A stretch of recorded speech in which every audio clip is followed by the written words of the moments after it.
Ukraine से एक और बड़ी खबर आ रही है। यूक्रेन की सेना की तरफ से बहुत बड़ा दावा किया गया है। दक्षिण यूक्रेन के अंदर रूस के कब्जे वाले हिस्से पर यूक्रेन ने बड़ा हमला कर दिया है। यूक्रेन ने रूस के 2 हथियार गोदामों पर अटैक किया है। इसके अलावा रूस के एक आर्मी बेस पर भी हमला हुआ है। रूस ने भी इन हमलों का पलटवार किया है। तो ज़ेलेंस्की के इन अचानक हमलों से रूस के कैंप में हड़कंप मचा हुआ है। क्राइमिया भी ज़ेलेंस्की के निशाने पर आ चुका है। मिसाइल और ड्रोन के साथ क्राइमिया ब्रिज पर यूक्रेन का बड़ा हमला हुआ है। लेकिन रूस ने इस हमले पर बहुत चौंका देने वाला एक दावा किया है।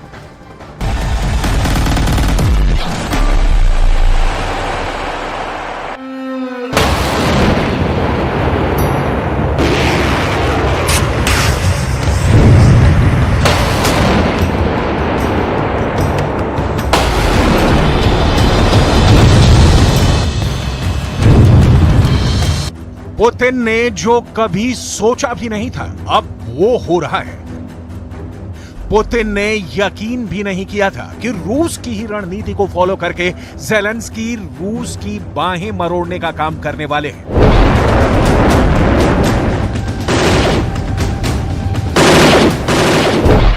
लेकिन ऐसा ही हुआ है। क्राइमिया के अंदर ये तो गनीमत रही कि रूस का एयर डिफेंस सिस्टम एक्टिव हो गया और जंग के मैदान में बहुत बड़ा खेल हो गया।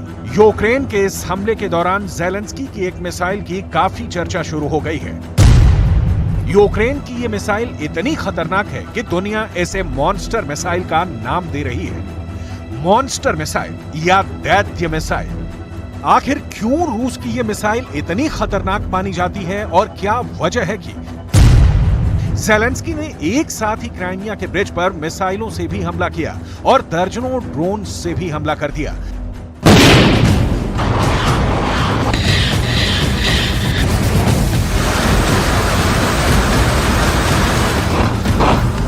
लेकिन फिर क्या हुआ? क्या रूस का एयर डिफेंस ये हमला नहीं झेल सका?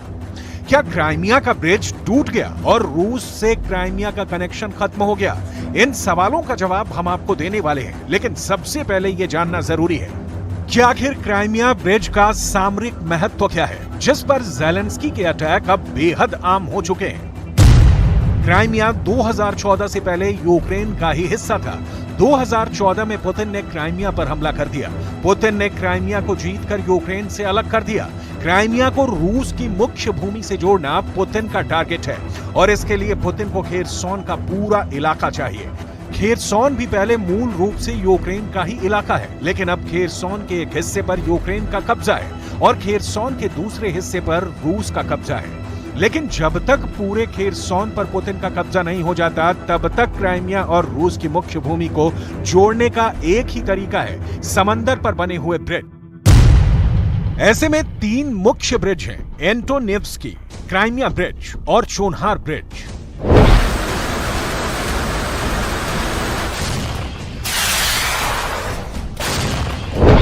इन ब्रिजों को तोड़ने के लिए ही ज़ेलेंस्की ने बहुत बड़ा हमला क्राइमिया के ब्रिज पर किया है, लेकिन इस बार ज़ेलेंस्की ने अपनी स्ट्रेटजी को बदल दिया है। दरअसल ज़ेलेंस्की ने अपने कमांडर्स की एक मीटिंग बुलाई थी और इस बात पर चर्चा की थी कि आखिर यूक्रेन के पास पैट्रियट जैसा विश्व प्रसिद्ध एयर डिफेंस सिस्टम होने के बाद भी लगातार यूक्रेन और खासकर कीव पर ड्रोन और मिसाइल के हमले कैसे सफल हो जा रहे हैं। इस पर ज़ेलेंस्की के कमांडर्स ने पुतिन की उस रणनीति का खुलासा किया जो इस वक्त पूरे युद्ध का टर्निंग पॉइंट साबित हुई है। दरअसल ईरानी ड्रोन्स का उपयोग करके रूस की आर्मी ज़ेलेंस्की के एयर डिफेंस सिस्टम को पहले ही जाम कर देती है। पुतिन मिसाइल हमला करवाने से पहले ड्रोन्स के अटैक करवाते हैं। इन ड्रोन अटैक की वजह से रूस के एयर डिफेंस सिस्टम ड्रोन को रोकने में ही इंगेज हो गए और यही वजह है कि ड्रोन के बाद में आने वाली रूस की मिसाइलों को यूक्रेन के एयर डिफेंस सिस्टम रोक नहीं पाते हैं। जब ज़ेलेंस्की को पुतिन की इस रणनीति का पता चला तो उन्होंने भी पुतिन की ही रणनीति का इस्तेमाल करके क्राइमिया पर अटैक करने के लिए अपने कमांडर्स को निर्देशित किया, जिसके बाद 12 अगस्त यानी शनिवार को ज़ेलेंस्की ने पुतिन की ही रणनीति की तर्ज पर एक साथ 20 ड्रोन और 2 मिसाइलों से क्राइमिया के ब्रिज पर ही हमला किया। क्या हुआ इस हमले का रिजल्ट? क्या हुआ इस हमले के बाद? क्या क्राइमिया का ब्रिज ढह गया? ये सब हम आपको बताएंगे, लेकिन पहले ये समझिए आखिर क्यों S-200 मिसाइल को मॉन्स्टर मिसाइल कहा जाता है? आखिर क्या है ज़ेलेंस्की की ये दैत्य मिसाइल? इस मिसाइल को दैत्य मिसाइल इसलिए कहा जाता है क्योंकि ये मिसाइल काफी ज्यादा ताकतवर है। इस मिसाइल का वजन भी काफी ज्यादा है और इस मिसाइल पर वॉर हेड यानी बारूद भी भारी मात्रा में ले जाया जा सकता है। इस मॉन्स्टर मिसाइल का वजन 7100 किलोग्राम है। इस मिसाइल की लंबाई 35.4 फीट है। इस मिसाइल पर 217 किलोग्राम तक का वॉरहेड लगाया जा सकता है। ये मिसाइल आसमान में जमीन से ऊपर 4 किलोमीटर तक की ऊंचाई पर जा सकती है और इसकी स्पीड मैक 4 है, यानी ये 1 घंटे में 4800 किलोमीटर की दूरी तय कर सकती है। लॉन्च होने के बाद ये मिसाइल 1 मिनट में 80 किलोमीटर तय करती है, यानी हर सेकंड ये मिसाइल 1 किलोमीटर 300 मीटर की दूरी तय कर सकती है।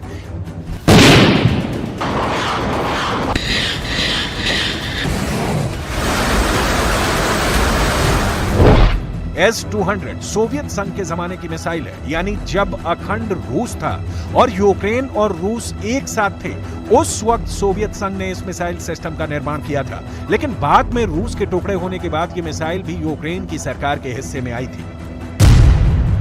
1985 में लीबिया में एक युद्ध हुआ था। उस वक्त सोवियत संघ ने लीबिया को ये मिसाइलें सप्लाई कर दी थी। तब लीबिया की सरकार ने कई यूएस बॉम्बर्स यानी अमेरिका के बम वर्षक विमानों पर इस मिसाइल को फायर कर दिया था। 1983 में सीरिया की सरकार ने भी रूस से ये मॉन्स्टर मिसाइलें आयात की थी। ऐसे दर्जनों देश हैं जो सोवियत यूनियन की इस मिसाइल को इस्तेमाल कर चुके हैं। Bulgaria, Iran, Kazakhstan, north Korea, Poland, Syria, Turkmenistan, Ukraine, Algeria, Azerbaijan, Belarus, Czechoslovakia, creche Republic, Germany, Hungary, Bharat, Libya, Mongolia, Moldova, Myanmar और उज्बेकिस्तान। इन देशों ने कभी ना कभी इस मॉन्स्टर मिसाइल का उपयोग जरूर किया है और यूक्रेन ने भी यही रणनीति बनाकर 20 ड्रोन्स के साथ एक साथ 2 मॉन्स्टर मिसाइलों के हमले क्राइमिया के ब्रिज पर किए थे। रूस के रक्षा मंत्रालय ने बयान दिया है कि 12 अगस्त को मॉस्को के समय के मुताबिक दोपहर करीब 1 बजे यूक्रेन की सरकार ने S-200 surface to air guided missile से क्राइमिया के पुल पर एक आतंकवादी हमले का प्रयास किया। यूक्रेन की मिसाइल का तुरंत पता लगा लिया गया और रूस के एयर डिफेंस सिस्टम ने इसे हवा में ही रोक दिया। इस घटना में कोई नुकसान या हताहत नहीं हुआ।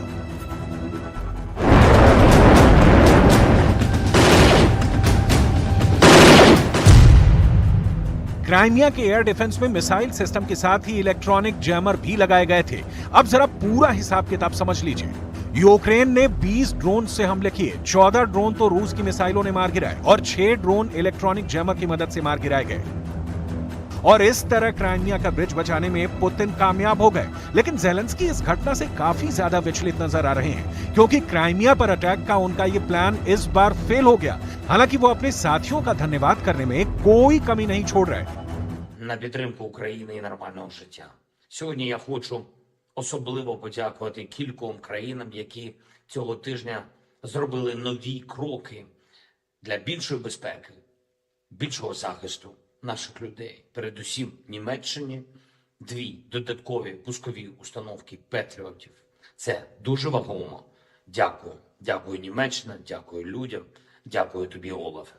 Кожне суттєве посилення нашої ППО – це тисячі врятованих.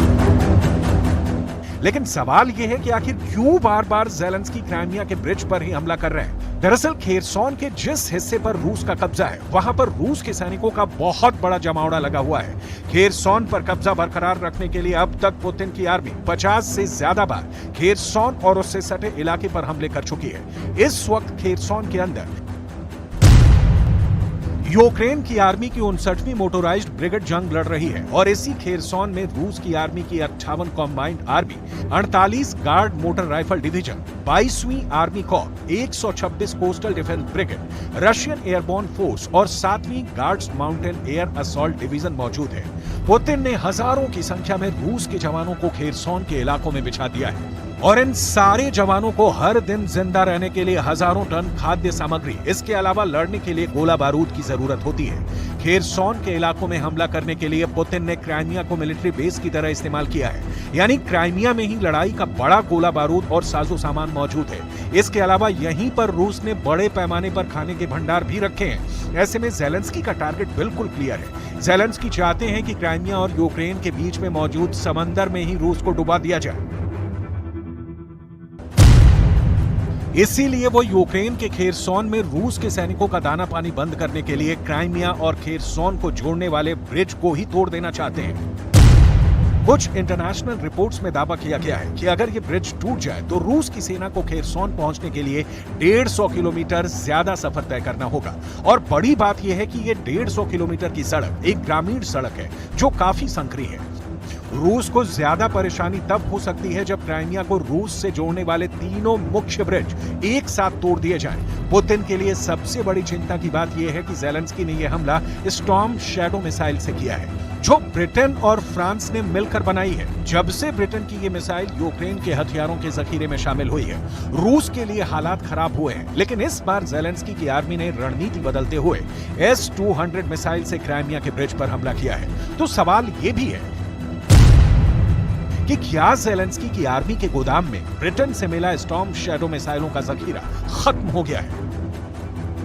और जाहिर सी बात है, जब ज़ेलेंस्की के हथियारों का जखीरा खत्म हो जाएगा तो उनको सबसे पहली चिंता अपने मेडिकल स्टाफ की ही होगी, जो कि घायलों की मदद के लिए ही काफी ज्यादा अहम होता है।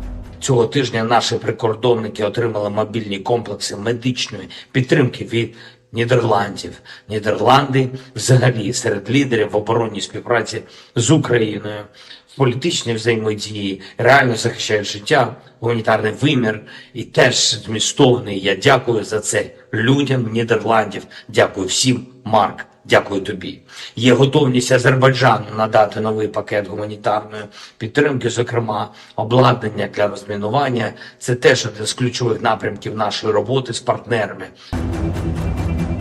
कुल मिलाकर ज़ेलेंस्की के लिए हालात बद से बदतर होते जा रहे हैं। ज़ेलेंस्की फिल्म में काम कर चुके हैं, बड़े अभिनेता रह चुके हैं, लेकिन युद्ध कोई ड्रामा या फिल्म नहीं है। युद्ध में फिल्म के नायक की तरह डायलॉग डिलीवरी से जनता को बहलाया फुसलाया तो जा सकता है, लेकिन जंग का परिणाम पुतिन जैसे फौलादी नेता ही तय करते आए हैं, जो पहले मिसाइलों की मूसलाधार बारिश करवाते हैं और फिर बयान जारी करते हैं।